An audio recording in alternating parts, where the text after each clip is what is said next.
What is going on, all you Pokemon collecting maniacs out there? This is Ryan, the PikiPikaPapa, and here we are with another video in our series of information that comes straight from TCG Player. And I always say this, and I mean it with all of my heart, whenever I can get information directly from a site like eBay or TCG Player. I know eBay owns TCG Player, but they operate as independent subsidiaries. Whenever I can get information directly from those sources that give me any kind of inclination into where markets are going, or prices are going, or volume is heading, like, I think that's incredibly important, and that is why I bring it to you every single opportunity that I get. And I love this new series, which is basically TCG Player coming out and saying, hey, listen, these cards are moving with high volume. We should talk about them, we should understand them, and that is what we're going to be doing today. I think it's 5 or 6 different cards that have been moving pretty aggressively on TCG Player. Doesn't necessarily mean the prices are going up, though in a lot of cases we do, but it does give us some insight into things beyond just these ultra modern illustration rare cards, which I think where a lot of people have been focused, and rightfully so. The prices have been really exciting. The artwork's absolutely awesome. But in this video, we're going to talk about a lot of other cards outside of that because, hey, listen, in order to play chess when everybody else is playing checkers in any type of investment space, you always want to keep your head on a swivel. If everybody's looking right, you always want to make sure you keep a little bit of an eye looking left to see if there's opportunity in any other space. So that's what we're going to do today. It's been a really cool video series, and I can't wait to get into these cards with you in just a minute. But I always have to do this as a small channel that's trying to grow. Hey, if you enjoy this type of content, give us a thumbs up. If you have questions or comments, drop them down below. And if you haven't hit the subscribe button yet and you'd like to, go ahead and do it. We have an amazing community here. We'd love for you to be a part of it. And I can't thank you enough for watching this, and I really appreciate all the time you spend with me. So with that being said, let's get into these cards. Now, I have made no secret about it. I am a huge Gengar fan, so anytime I get a data set and it's got a Gengar card on it, I always highlight it first, and especially when it's a card like this that is coming from a set that is as amazing as Team Up and is as cool of an artwork and a card as this Gengar and Mimikyu GX from Tag Team Up. It is just absolutely insane. Now, you know that on this channel, every single month, we look at how the top 20 singles cards in Sword and Shield and Sun and Moon have been moving, and on Friday I did it for Scarlet Violet as well. But guess what? This is one of those examples of where we knew on this channel that this type of trend in Sun and Moon was happening. So this is no surprise to us. We knew that Sun and Moon singles were starting to heat up. We saw this card particularly, which had hit a little bit of a support line. We saw the fact that it had been dropping down. It comes from Team Up, the biggest and the baddest set. Like, it came from, we knew it. Everything was there. The writing was on the walls that we knew this card was primed for a little bit of a breakout, and we've seen it. It's come all the way up from its low, about $255, all the way up to $318 in a very short amount of time. So no surprise that it's been selling a ton on TCG Player. The artwork's amazing. The set is amazing. Gengar is a wildly popular Pokemon. So really cool to see this actually come from them when we've been talking about the trend like this so much on the channel. Now, the next one we're going to look at right here is the Kieran card from Twilight Masquerade. And Twilight Masquerade has been so incredibly hot. It's absolutely insane. I mean, almost all of those cards have been really crazy in price. And it's got some awesome trainers in there, right? You got the Kieran here, you got the Perrin, you got the Carmine card. So there's some awesome trainers in there. I will say this, I have been approaching these ultra modern trainers with a little bit of trepidation simply because I know they were really hot. I don't know, it was back in like August of last year where trainers were the bee's knees. Everybody was buying them. I think all of the excitement from those Japanese trainers were coming over into the English version, but these cards just, they don't hang on as well. I know there's a lot of them with some really big impacts in the game, which can help drive the short-term prices, but from the long term, I don't know. There's going to be a couple that stand out because some of these trainers cards just have such amazing artwork, but it's going to be interesting to see which ones stand out in the long run. And this card, I really like it. I love these matchup cards, right? This obviously has a lot of masks, but it's not just about the Ogerpon masks, right? You got Pikachu in there as well. So I think this card is really cool. Now, the other thing I want to call out is if you look down there at the bottom on the price graph, this shows you the blue line, which is the actual price, and then those light blue bar graphs are the volume of cards that have been selling. And if you will look at that 715 mark, the volume has been steadily increasing over the last week per se, and I think that's why we're starting to see the price of this comes up, right? Like, as the volume increases, prices start to go up. So it'll be interesting to see where this ends up. Twilight Masquerade is still super new, lots of time left to flush it all out, but the artwork on this one is amazing, and I thought it was really cool that they had this call called out.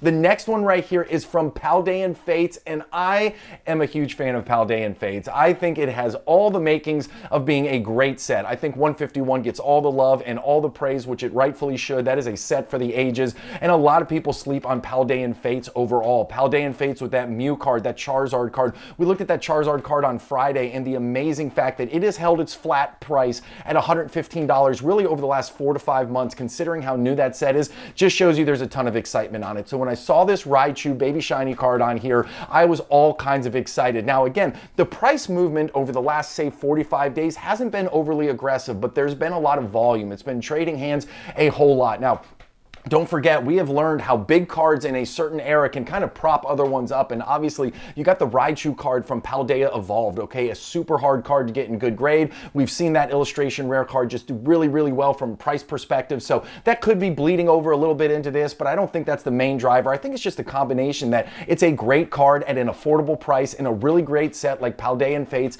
and so I'm excited to see this one make the list, and I'm excited to see people buying cards like this because I just think it does speak to the long-term opportunity of Paldean Fates. Now, the next one we're looking at right here is this Leafeon VMax from Evolving Skies, and this is on here for the opposite reason. We've talked about cards that have gained in price, and I think what happened, and rightfully so, I think everybody just got really caught up when all of these booster boxes started selling out on the Pokemon Center, right? I mean, Brilliant Stars sold out, Lost Origins sold out, Astral Radiance sold out, all in a very short span, and so I think people were just flooding into the Sword and Shield market. And as you can see here, this rainbow card went from a $15 card to a $55 card like that. I mean, we're talking with a quickness, and probably incorrectly, as we're starting to see it come back down. I think, rainbow cards haven't always been the big, haven't always been at the top of everybody's collecting wish list.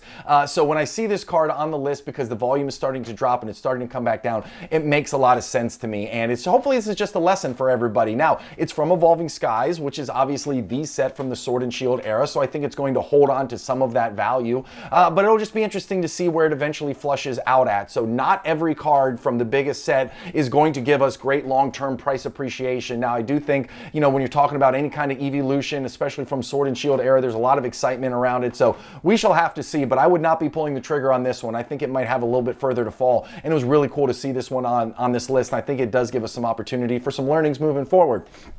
Next one. I get so excited whenever I see base set Charizard on any type of list. I think the fact that people are so excited about this card, I think that people all these years down the road are still so connected to it. I did a video on Thursday where we looked at a PSA 10 Gem Mint base set unlimited Charizard that sold, and in the process of doing that, we were able to look at the total graded volume. There have been over 60,000 of the base set Charizards that have been sent to PSA for grading, and then we looked at the Shadowless variant, right? There's been over 9,000 of those sent to PSA grading, and then the first edition, there's been over 4,500 sent to grading. So the fact that there are so many of these cards out there, and there's still so much demand and so much hype around it, I mean, this is the chase card from the original set of the Pokemon space.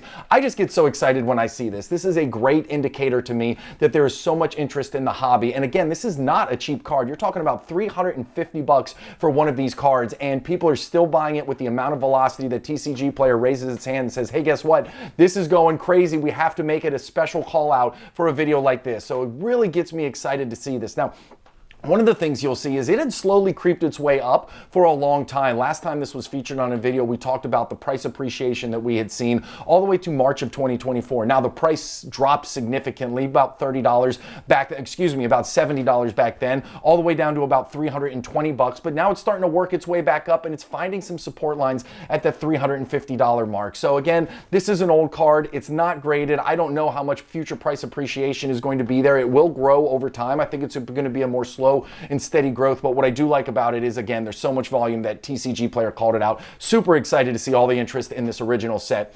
And the next one right here, Scarlet Violet 151. And the thing I love about this card is it's just not the biggest Pokemon, right? I don't know what else to say. I'm not throwing any shade, but when I see this type of excitement, when I see this type of volume being driven, I think a lot of people are just getting excited about these illustration rare cards as a whole. And obviously 151 is a very special set. I think picking up illustration rares, some of the lower volume or lower price ones like this one, it's a sub $9 card. I think if you pick some of them up now and you just store them away, it might take some years for them to appreciate in value, but you can do far far worse with their money. Is it going to appreciate at the rate of sealed booster boxes? Probably not. Is it going to appreciate at the rate of some of these PSA 10s from the chase cards? Probably not. But hey, is it fun to have all of these in your collection? Is the artwork awesome? Is it a great representation of Scarlet and Violet 151? Absolutely. And as you can see, really since March of 2024, this thing has been going significantly up. It was about $5.50 and now it's up to $8.72. From an overall dollar perspective, not a huge gain, but from a percentage perspective, this thing has been on absolute fire. So I love seeing the excitement around these illustration rares, especially around the ones that aren't there at the very top. I think there's a lot of opportunity there, and it's cool to see other people doing the exact same thing. So hey, listen, I know we didn't end with a huge card, but we did end with a huge set. If you guys enjoyed this content, let me know in the comments down below. I am always trying to make it better. If you like what you saw, give us a thumbs up, and if you made it to the end and you enjoyed it, hit that subscribe button if you haven't already. It means a whole lot to me. I appreciate you so much for watching. You guys have a great one. I'll talk to you later, everybody. See ya. Bye.